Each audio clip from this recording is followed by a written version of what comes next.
There's a holdup in the Bronx. Brooklyn's broken out in fights. There's a traffic jam in Harlem that's backed up to Jackson Heights. There's a scout troop short a child. Cruise ships do and idle wild. Car 54, where are you?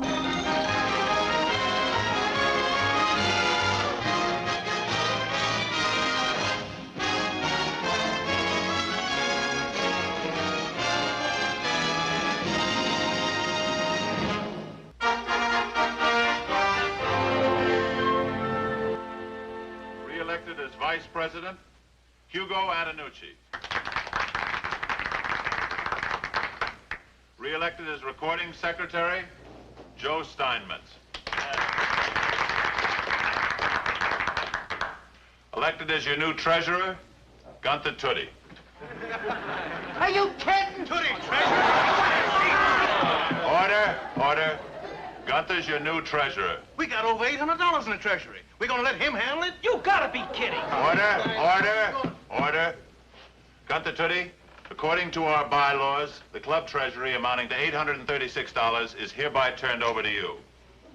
Who, the first thing in the morning, will put it back in the bank? That's back in the bank. Oh, fellow members, I'm perfectly thrilled at being elected your new treasurer. But I wouldn't be honest if I said that I was happy about the lousy way you guys are taking it. You know we love you, but you're not the guy to be handling money like that. Oh, yeah? Give me one reason why I won't make a good treasurer. You can't count. Besides that. Meeting's adjourned. Wait up, Gunther. I'll drive you home. Imagine $836 in his hands. It's frightening. Now stop brooding. The boys are a little nervous about their money, that's all. I'll make them eat their words. Before I'm through, they're going to say I'm the best treasurer that the Brotherhood Club ever had. Now, Gunther, I've been your partner long enough to know what's going through your mind. If you're thinking of being a hero and pulling all that money out of the bank and doing some big financial deal... Financial deal? Never even entered my mind. Good, because that money is for that summer camp on Lake Ronkonkoma we're going to build someday for the poor kids of our precinct. That's why if anything ever happened to it... Francis? What? My brother-in-law, he told me about some uranium stock. Now, you listen to me. If anything ever happens to that money, for the rest of your life, you're going to be seeing the accusing eyes of those poor kids of our precinct who have to spend the summer in a hot city instead of a summer camp. Francis, I want you to make me a promise. What's that? If I do anything with this money but put it in the bank, I want you to punch me right in the nose. I'll do just that. First thing in the morning? In the bank.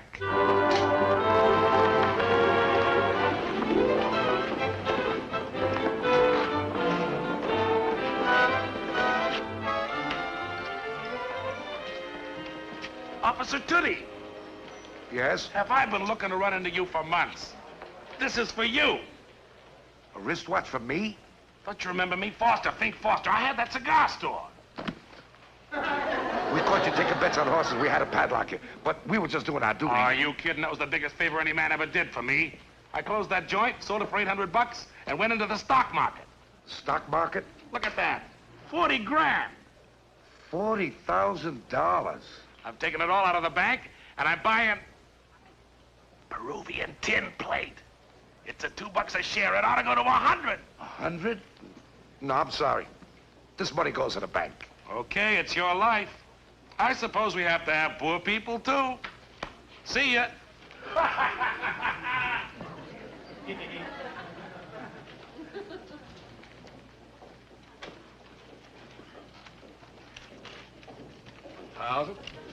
$2,000. Officer Toody. Yes? Don't you remember me? I'm Tony. I come around the police station, shining shoes. Oh, yeah, Tony Shoe Shine. I haven't seen you around. I give up with the shoe shine. Now I'm in the stock market. The stock market? That's right. I started with $800. Va-va-va-boom. Va-va-va-voom? Yeah. Hey, look, officer. You and the rest of the boys are always very nice to me. Buy Pratt Plastics. Is it good? Is it good? I'm putting everything in myself. Today, it's 50 cents a share. Next week, it's gonna be $50. Gee. 50 cents a share. How much shares do I get for $800? And if it goes up to $50, how many thousands do we make? Well, Harris, right. I can't count. Next, do you wish to make a deposit? Are you kidding? I never saw anything like it. Right out on the sidewalk. One policeman punching another policeman in the nose.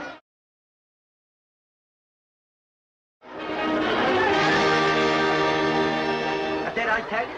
Did I tell you? You let a screwball loose with our hard-earned money. The stock market. He wants to gamble our $836 in the stock market. Gamble. It's showing faith in our country's progress. That's what it is. We're just following the footsteps of great men who bet on the future of America. George Washington, Thomas Jefferson, Fink Foster, Tony Shoeshine. The chair will entertain a motion to investigate, select, and buy stocks with our available funds. Do I hear a motion?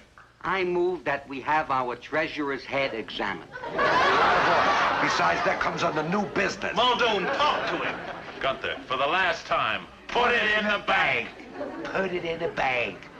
Everybody's cleaning up, and we got $836 laying there doing nothing. You know, maybe he's got something there. I got a cousin too dumb to come in out of the rain. He played the stock market, now he's got an apartment on Park Avenue. Now listen, I know Toody's enthusiasm. Don't get sucked in. It's like a disease.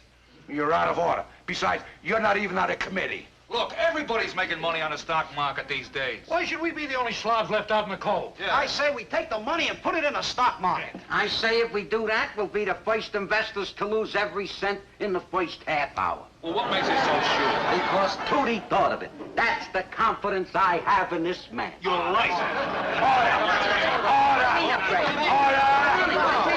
A motion has been made and seconded. All those in favor, raise your hands. Opposed? Chicken. Motion is carried.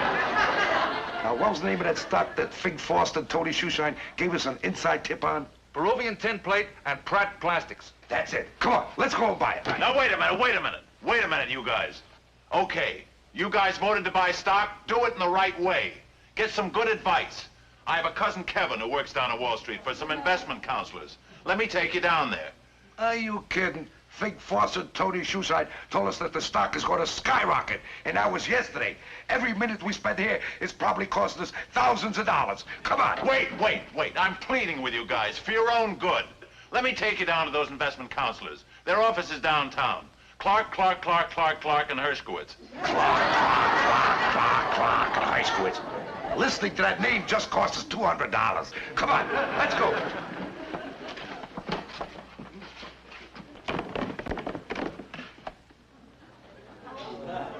Fink Foster. What happened? I was arrested for panhandling. What happened to Peruvian tin plate? That's the market. We'll put it all in Pratt Plastics. Come on. Shine 'em up! Shine 'em up! Tony Shoeshine, what happened? I enter the stock market. Sometimes, va-va-va-boo. This time, boo-va-va-va. There's only one stock for you, International Sulfur. International Sulfur. Is it safe? Officer Toody, International Sulfur is one of the cornerstones of our nation's economy. If it goes, the country goes. Sounds kind of risky. Oh, brother. The boy plunger of Wall Street. Come on, make up your mind. You're wasting Mr. Clark's time. How much is a share? $412 a share. Here. We'll take 2 shares. I'll write your confirmation. Did I do right, Francis? Of course. Of course, you're not going to get rich quick, but at least you'll be able to sleep nights.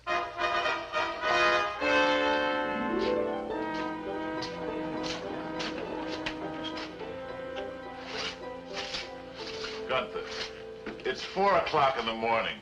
I couldn't sleep. Francis, I'm scared. Scared? I was the one who talked the boys into buying that stock. Yesterday, I had over $800 in my hand. Today, all I have is a piece of paper. Gunther, that piece of paper says we own 2 shares of International Sulfur. It's as good as gold. You heard what Mr. Clark said. So what? We didn't even know which Mr. Clark we were talking to. Clark. Gunther. Maybe it was a Clark that wasn't even with the firm. Maybe it was some guy who just slipped into the office when there was nobody there. He took our money, and he's off to Mexico by now. Gunther, don't be ridiculous. At least if we talked to Hershkowitz, we'd know where we were. There's only one of him. Gunther, you're in a panic. They're perfectly legitimate brokers. I told you, my cousin Kevin works for them. All right, now that it's out, I might as well tell you. Your cousin Kevin always looked a little sneaky to me. Gunther, you're hysterical. I can't help it, Francis. Here I haven't been treasurer 2 days, and instead of $836, all we own is 2 shares of something called International Sulfur. Who knows if there even is such a thing? Oh. Where's your phone book? Over there. Gunther, it's a giant corporation. It has a AAA rating. They have plants all over the world. The only thing I'm sure it has is our $824. That's a load off my mind. What? At least they got a telephone. Of course they've got a telephone. Oh, no. Now what?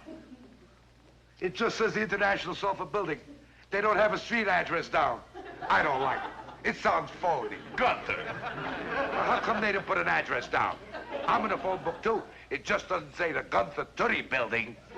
Gunther! Francis, we should have checked first. We should have put the money in the bank. Now you listen to me. We've invested our money in the safest stock on the market. How do you know? How do I know? Well, for one thing, I mentioned it to Captain Block this afternoon. And you know what? Captain Block himself owns 4 shares of International Sulfur. He does? Captain Block owns 4 shares of it? That's right. Now, will you go home and get some sleep? Oh, why didn't you tell me that before? That's all right. I wouldn't, Bob. Good night. Good night.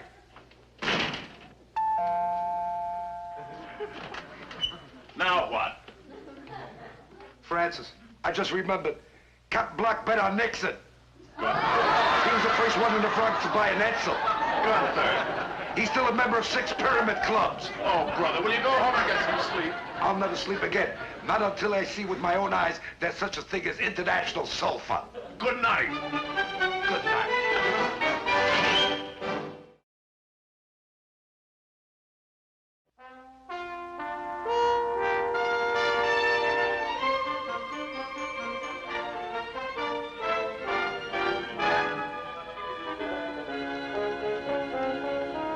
Well, there it is. Now, are you satisfied? I still don't know. You still don't know. Maybe this is all a big front. They got our $824. We can come back here tomorrow. There's a family of gypsies living in a lobby. I've come along with you about as far as I intend to. Okay, you can stay here. I'm going up and see the president. The president? C.F. Cartwright? I don't care what name he's using now. Listen, Francis, if I could just look into his eyes, in 1 minute, I could tell if the whole thing is on the up and up. You're going to go up there and look in his eyes. Gunther, C.F. Cartwright is one of the industrial leaders of the country. You can't waste his time. He's got conferences. He's got meetings. He's also got our $824.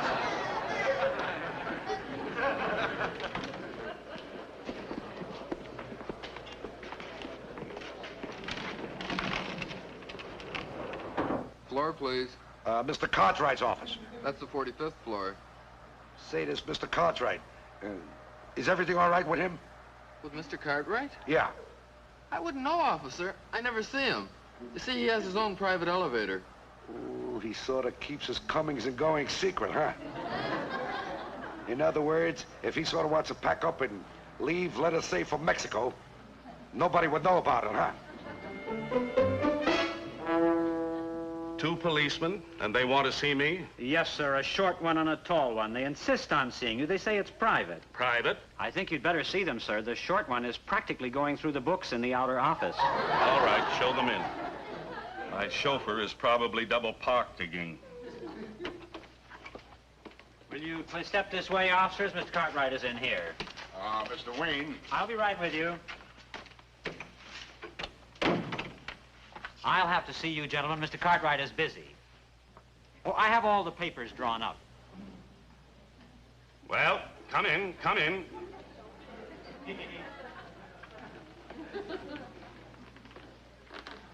Well, what is it, officers? How's business? Business?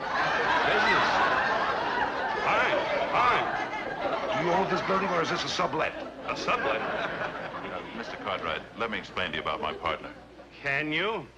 You see, Mr. Cartwright, Gunther, that's his name, Gunther Toody. How do you do? How do you do? Excuse me.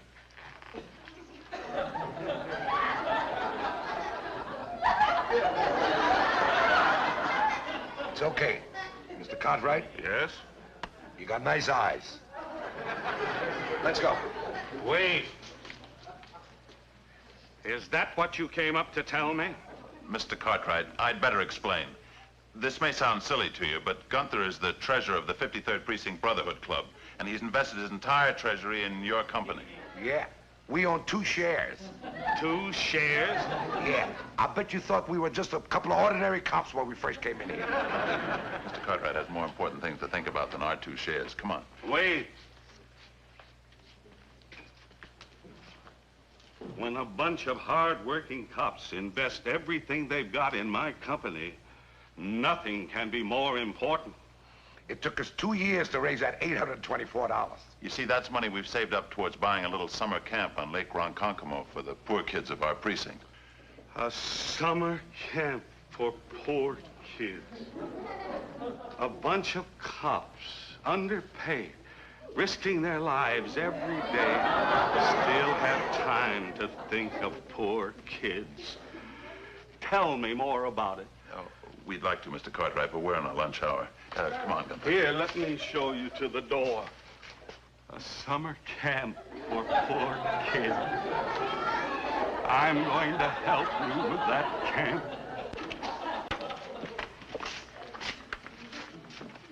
Just give me a little time.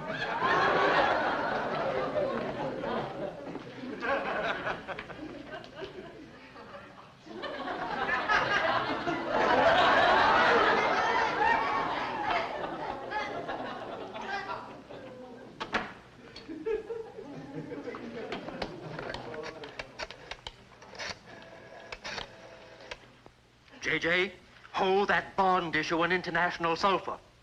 Don't panic, I'll explain later.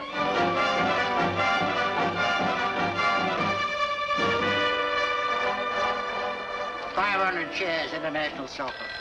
Wait. Well, what? Cartwright's in trouble. Oh, that's ridiculous. Well, okay, might as well play it safe. Cancel that order of international sulfur. Wait. Better sell 1,000 shares of it. Never know.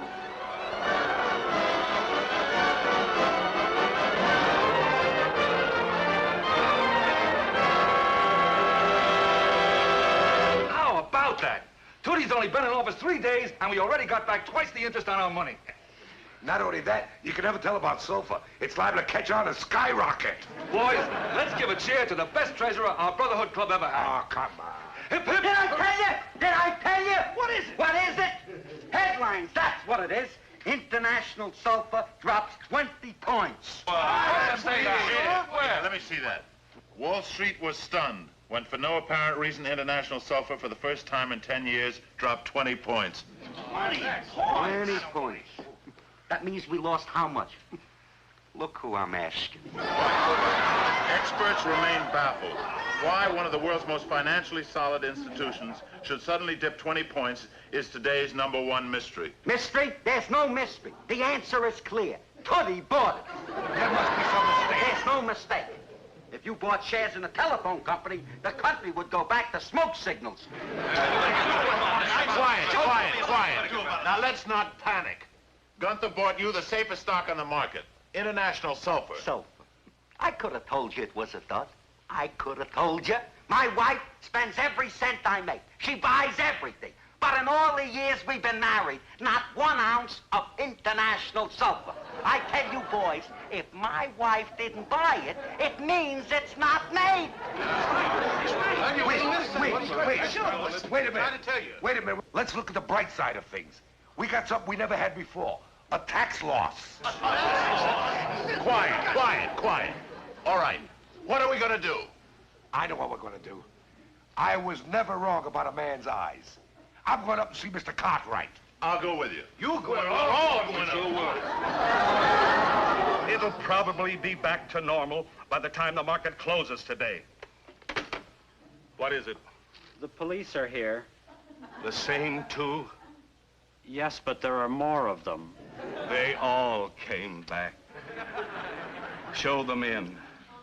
Mr. Cartwright, isn't there something you want to tell me? Tell you? Yes, don't keep them waiting. Yes, sir. I'll get them out of the outer office. Hello. I haven't the biggest idea what caused the dip. Hello, Mr. Cartwright. Boys, I'm glad you're here. I assure you, boys, the company has never been in better shape. We trust you, Mr. Cartwright. They trust me. You men are now part of the company. I want you to know what you are a part of so you won't worry about these slight fluctuations. Here, study these sales figures. Here's our quarterly report, our production schedules, and here are the plans for the new factories going up. And here's the official history of the company. I want you all to have a copy. Sorry to have troubled you, Wayne. No trouble at all. Did you get those figures? The company's never been stronger in its history. Better get the word out to start buying before it goes back up.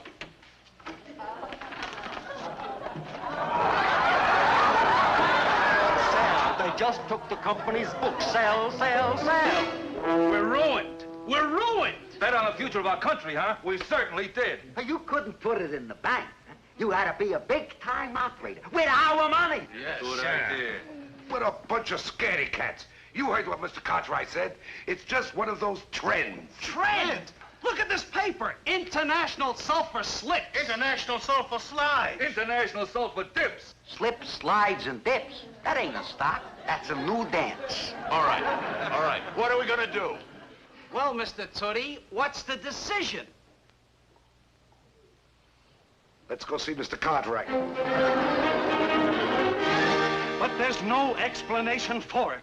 All I can tell you, men, is that I'll guarantee that you won't lose a penny. Did you hear that, boys? Yeah. Mr. Cartwright, Yes? you're going to miss your plane. My plane. Plane? Are you going someplace? I gotta be in Washington. The Secretary of the Treasury is holding an investigation. Believe me, we'll find out the source of these mysterious rumors. Oh, I'll never catch that plane with all that traffic to Idlewild. We'll get you out of plane. Wallace, get his bag. I'll get your hat and coat. Call all plant managers and tell them to tighten up. I don't know what, just tighten up. And I want you to get a hold of personnel and get me a full list. Contact headquarters on the radio.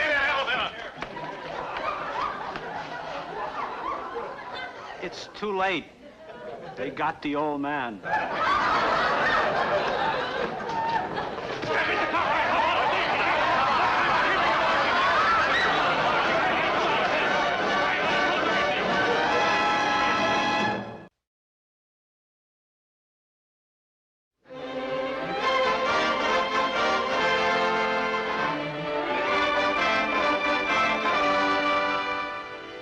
You'd come through, Mr. Cartwright. Me and the boys sure appreciated that we're the first ones you called when you came back from Washington. The Senate investigators found out the source of all the rumors. No, I can't tell you what they were, but I have a check here for $1,500. $1,500? Yes. No matter what International Sulfur is selling at right now, I want to buy your 2 shares back. For $1,500? We'll be right over. No. Don't come here. I'll have it sent over. Gosh, Mr. Cartwright. Wait. I have a personal message from the Secretary of the Treasury to you. A personal message from the Secretary of the Treasury? What did he say? Put it in the bank.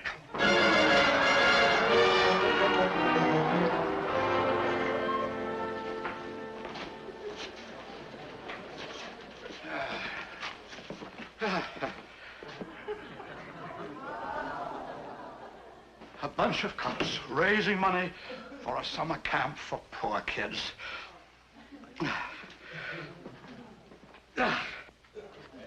Give me that money back I just deposited.